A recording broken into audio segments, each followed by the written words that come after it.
Hello and welcome to Think Watercolour.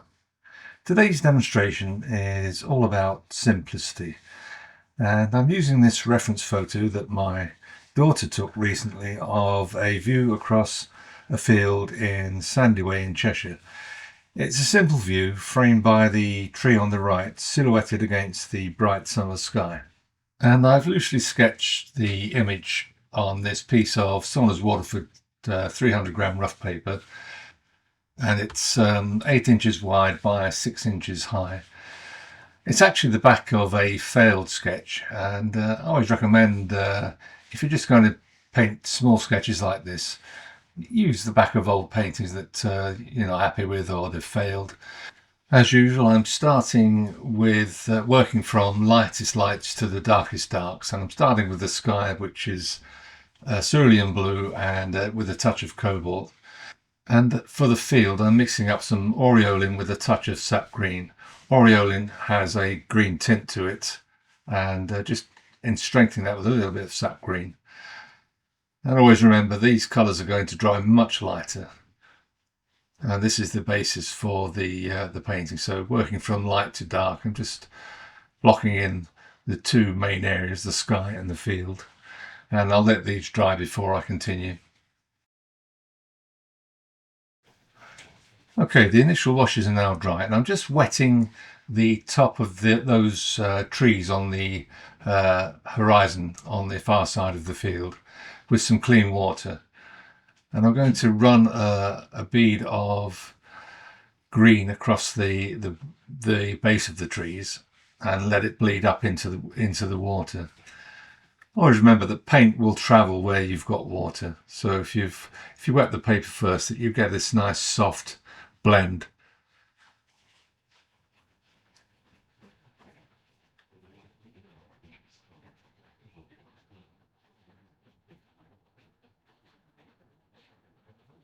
Just helping the paint to blend into that wet area. Just adding some more, strengthening the base a little bit more. Again, this is the initial wash for the trees on the far side of the field, and it will dry light, and I'll be adding some more darks later on. The green is a mixture of sap green and jadeite green, and just adding a little bit more jadeite green here and there just to darken it slightly.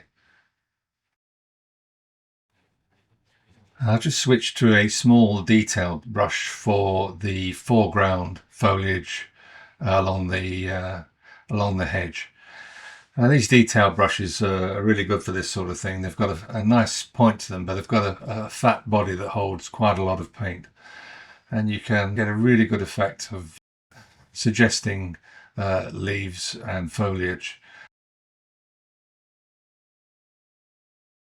And the fine point of the detail brush is also really good for painting in the stems and some of the longer leaves as well.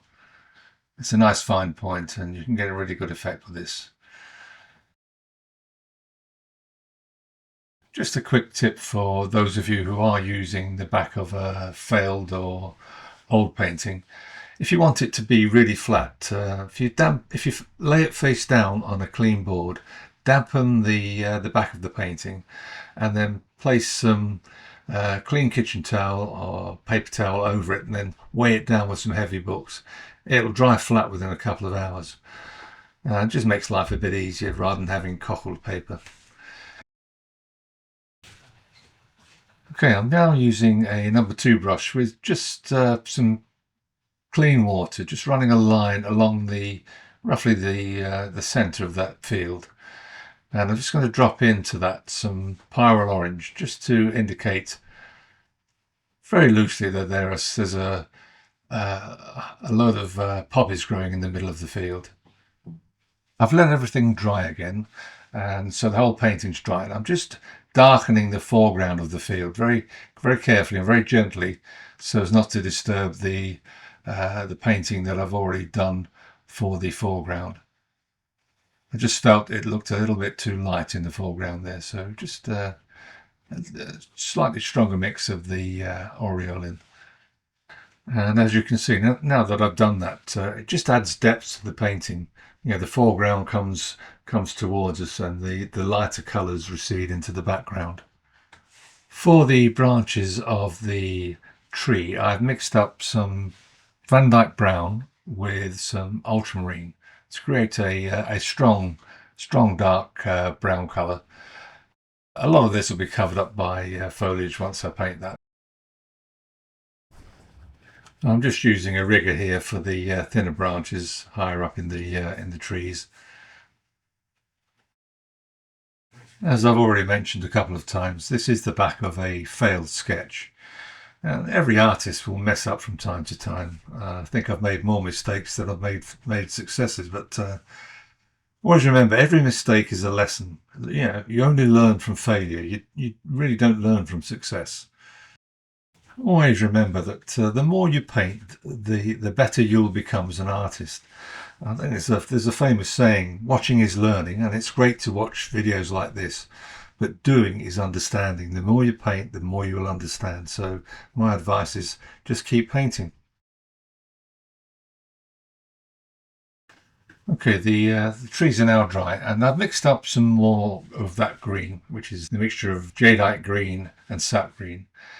And I'm back with the detail brush, and you can see here I'm using the side of the brush on these upper leaves and foliage in the trees, just to create a variety of shapes, both light and dark, and allowing the sky to show through and create the illusion of a bright summer's day with strong light behind the trees, creating some dark patches of shade here and there. The simple trick when you're painting trees like this is not to try and paint every single leaf in your reference photo. Best thing you can do is squint your eyes and look for the values and just paint the patches of mid-tones, lights and darks, and you'll end up replicating what's there, but with your own interpretation.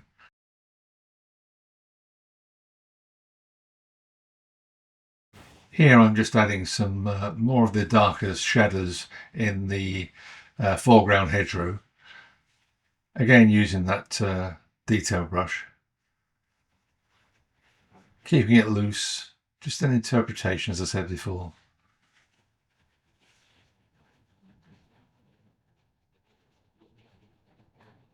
It just helps bring the foreground forward in the painting.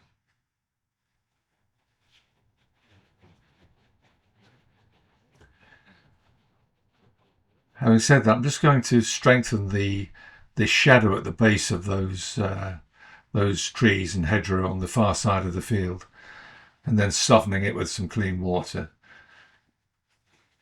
just to create a little bit more variety in the values on that distant hedgerow.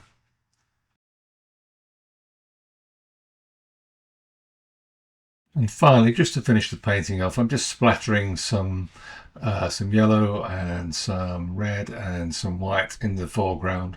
I've covered the rest of the painting up with a sheet of white paper. It's a simple method of indicating some wildflowers in the foreground hedgerow. And with that, I think I'm pretty much finished now.